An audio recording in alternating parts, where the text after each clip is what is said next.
각 타작 마당에서 음행의 값을 좋아하였느니라.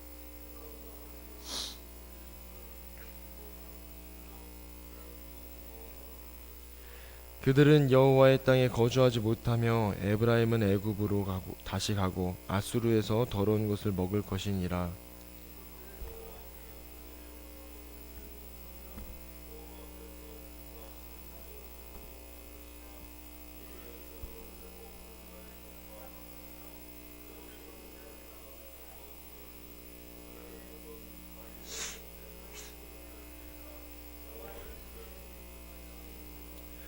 너희는 명절날과 여호와의 절기의 날에 무엇을 하겠느냐?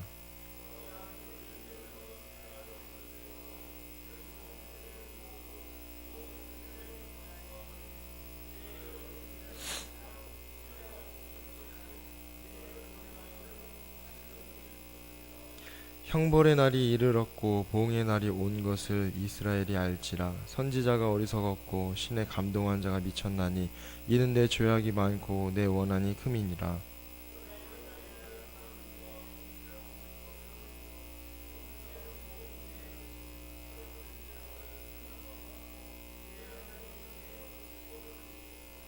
함께 읽도록 하겠습니다. 그들은 기브아의 시대와 같이 심히 부패한지라. 여호와께서 그 악을 기억하시고 그 죄를 벌하시리라. 아멘. 오늘도 이 새벽에 주의 전에 나오신 성도님들을 주님의 이름으로 사랑하고 축복합니다. 지난주에 나눴던 이 호세아 8장의 말씀은 이 말씀의 주체가 하나님이셨고 하나님께서 이스라엘 백성들에게 선을 버리고 악을 행했기 때문에 내가 불로 또 전쟁으로 너희를 심판하겠다 이렇게 말씀하셨습니다. 오늘 함께 나눌 이 호세아 9장은 8절과 다르게 말씀의 주체가 호세아 선지자입니다. 이 호세아 선지자가 이스라엘 향하여 말씀을 선포합니다.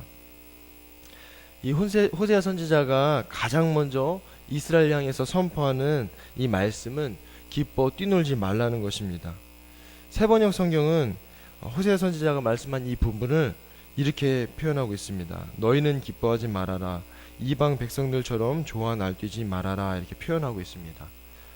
1절에서 호세아 선지자가 이스라엘을 향하여 기뻐 뛰놀지 말라는 이 말씀을 통해서 이스라엘 백성들은 현재 지금 기뻐 뛰놀고 축제를 열고 있음을 알 수 있습니다.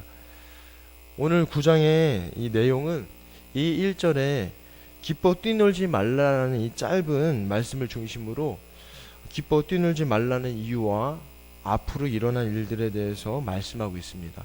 저희 함께 1절부터 3절을 다시 한번 읽어보도록 하겠습니다.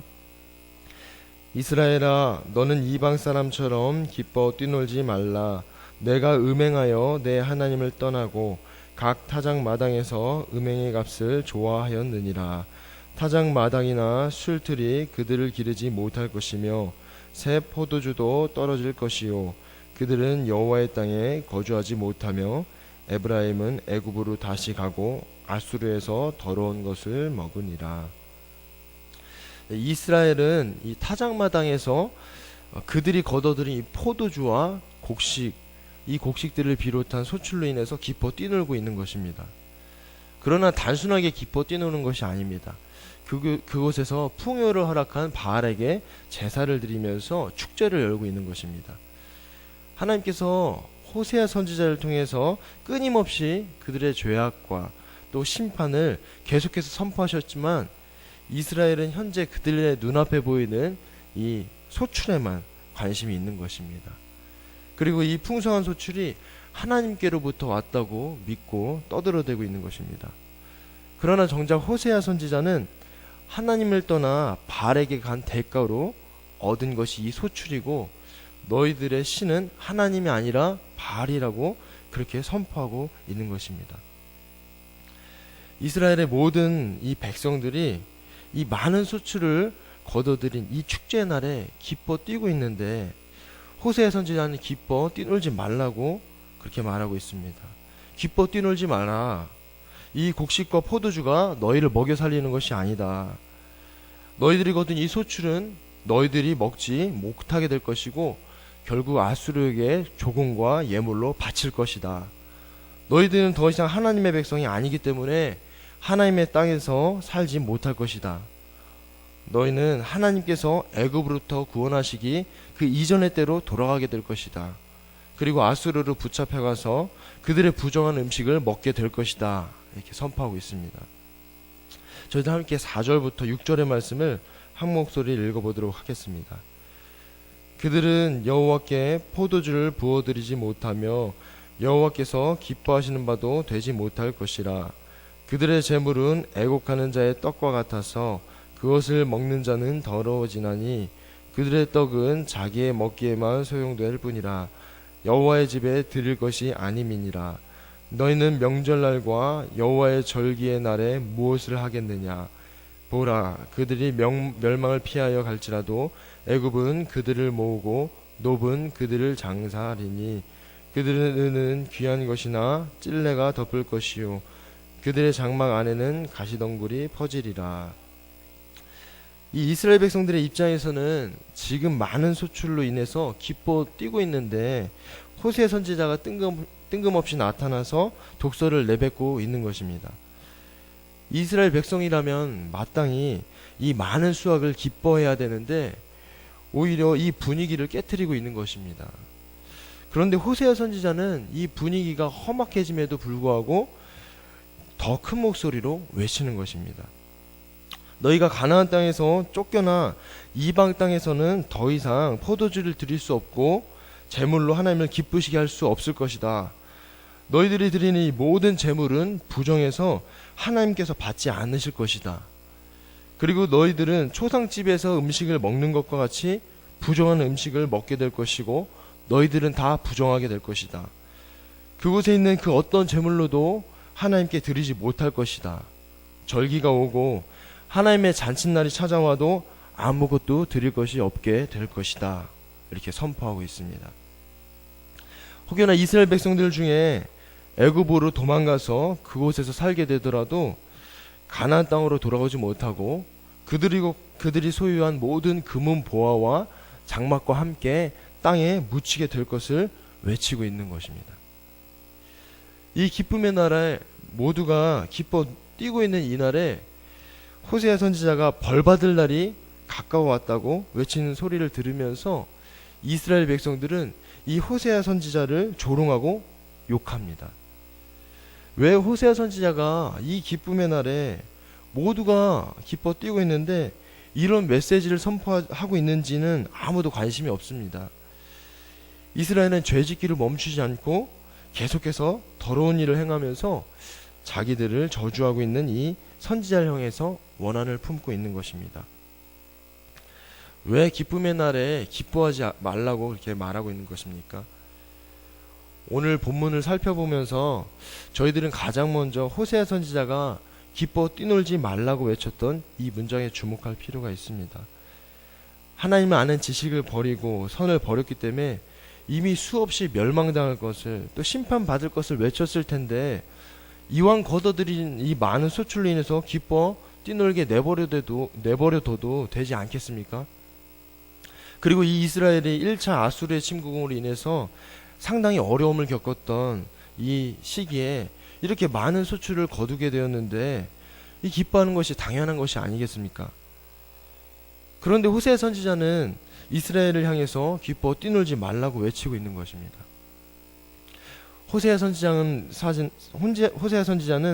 멸망으로 향하는 이 이스라엘 백성들을 지켜보면서 마음 아파하시고 어떻게 해서든 구원해 주기를 원하시는 이 하나님의 마음을 헤아린 것입니다.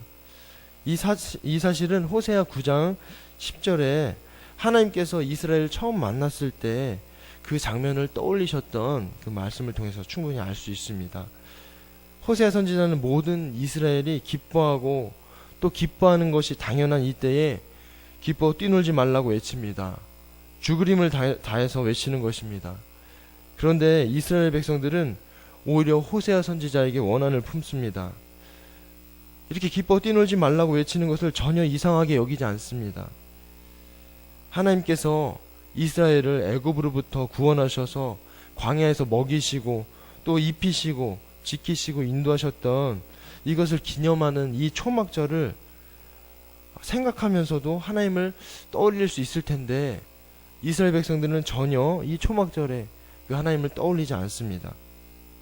하나님은 이 초막절에 이스라엘만을 생각하시는데 이스라엘은 이 풍성한 소출에만 관심이 있습니다. 그리고 그것을 바라보면서 기뻐하고 있는 것입니다.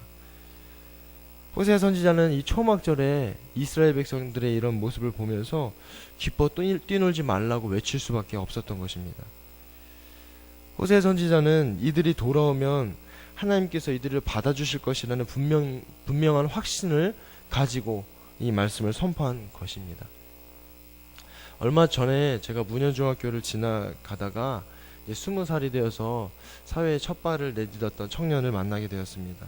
그래서 잠깐 그 옆에 있는 놀이터에서 이야기를 하게 되었는데요. 그 친구가 자신의 고민을 이렇게 털어놓게 되었습니다. 그래서 내심 그 친구는 저에게 자신의 고민을 털어놓으면서 위로를 받고 받을 수 있지는 않을까 그런 생각을 해보았던 것 같습니다. 그 친구는 먼 교회에서 신앙생활을 하는데 항상 수요 예배가 끝나면 오랜 시간 기도를 하고 돌아왔습니다. 그렇기 때문에 오랜 시간 기도를 하고 돌아오면 11시가 넘어 12시 가까이 된 시간에 집에 돌아오곤 하였습니다. 그런데 밤에 늦게 돌아오다 보니까 이제 부모님께서 걱정이 되어서 수예배가 끝나면 적당히 기도하고 일찍 이렇게 돌아오라고 말씀하셨던 것 같습니다. 그런데 이 친구는 그런 부모님의 마음을 헤아리지 않고 그저 기도하지 말고 빨리 돌아오라고 했다고 그런 부분만 저에게 이렇게 하소연하는 것입니다.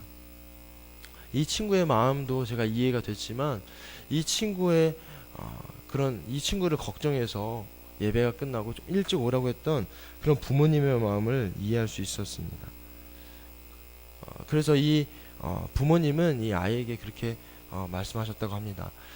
기도가 정하고 싶으면 일찍 와서 이 근처에 있는 생명나무 교회에서라도 기도해도 되지 않겠냐 이렇게 말씀하셨다고 합니다. 그런데 이 친구가 그 이야기를 듣고 자신은 거기서 기도하는 것이 더 좋다고 그렇게 할 수 없다고 이렇게 말했다고 합니다. 그래서 제가 그 친구에게 너가 기도하고 싶은 것도 하나님께서 기뻐하시고 너 마음 알겠지만 지금 너를 기다리면서 걱정하시는 부모님의 마음도 너가 헤아려야 되지 않겠냐. 그래서 거기서 수요 예배를 드리고 기도를 하다가 여기 와서 기도를 해도 하나님께서 받으실 것이다 이렇게 이야기를 나눴습니다. 그런데 그 친구는 그런 이야기를 듣지 않고 그곳에서 기도하는 것이 더 좋다고 이야기하는 것입니다. 계속해서 자기는 그곳에서 기도하고 싶다는 것입니다. 그래서 제가 그 친구에게 이렇게 말했습니다. 너가 엄마는 아버지는 집에서 속 태우면서 너 기다리고 있는데 너가 거기서 이렇게 기도하면은 하나님께서 그걸 기뻐하시겠니? 라고 이렇게 말하였습니다. 그래도 그 청년은 그곳에서 기도 드리는 것이 더 좋다고 계속해서 말하는 것입니다. 그리고 저에게 오히려 되려 화를 내는 것입니다. 살다 보면은 부모님의 마음을 헤아리지 못할 때가 너무나도 많은 것 같습니다. 어쩌면 부모님의 마음을 헤아리기보다는 그저 내가 생각하고 내 마음대로 내 뜻대로 행동하면서 살아갈 때가 너무 많은 것 같습니다.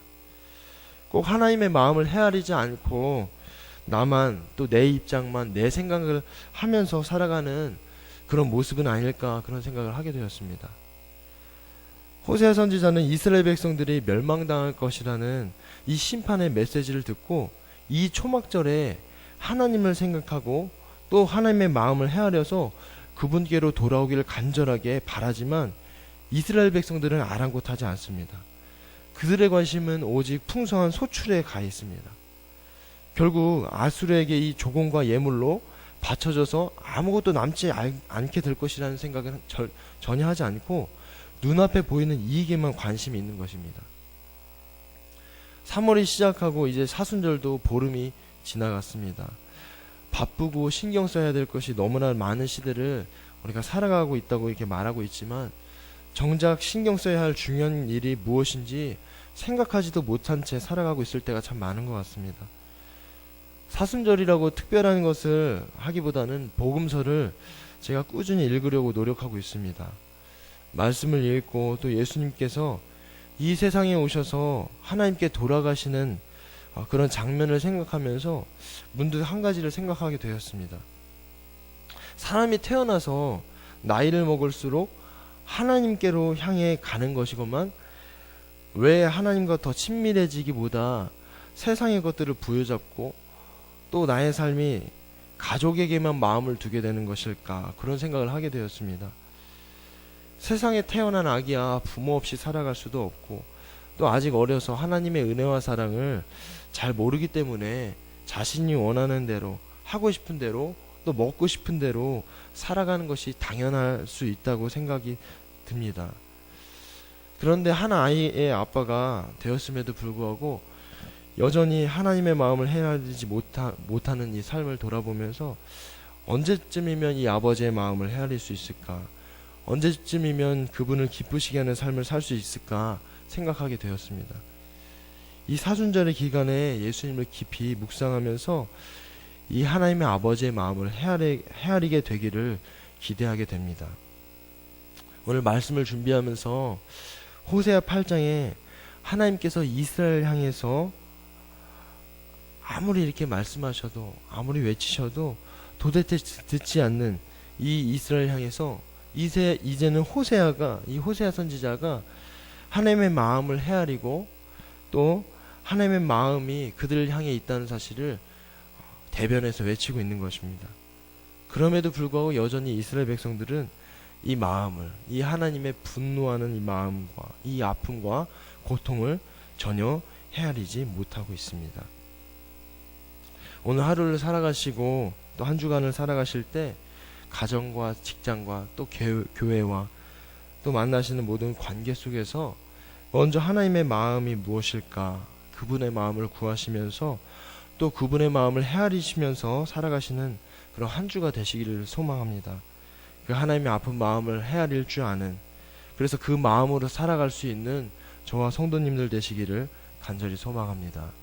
기도드리겠습니다.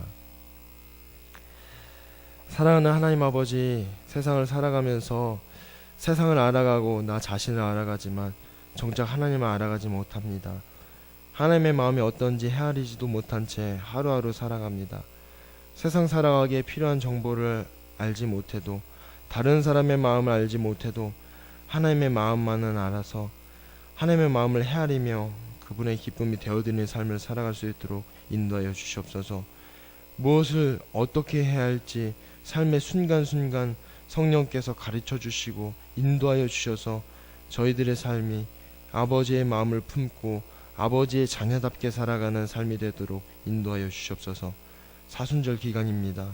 아버지의 마음을 헤아려서 죽도록 충성하며 순종하였던 그 예수님을 기억하고 저희도 예수님을 닮아가는 복된 기간이 될 수 있도록 도우시고 인도하여 주시옵소서. 한 주간의 삶에 주님의 은혜와 사랑을 더욱 깊이 경험하고 누리도록 인도하여 주실 줄 믿고 감사드리며 살아계신 우리 구주 예수 그리스도의 이름으로 기도드립니다. 아멘. 함께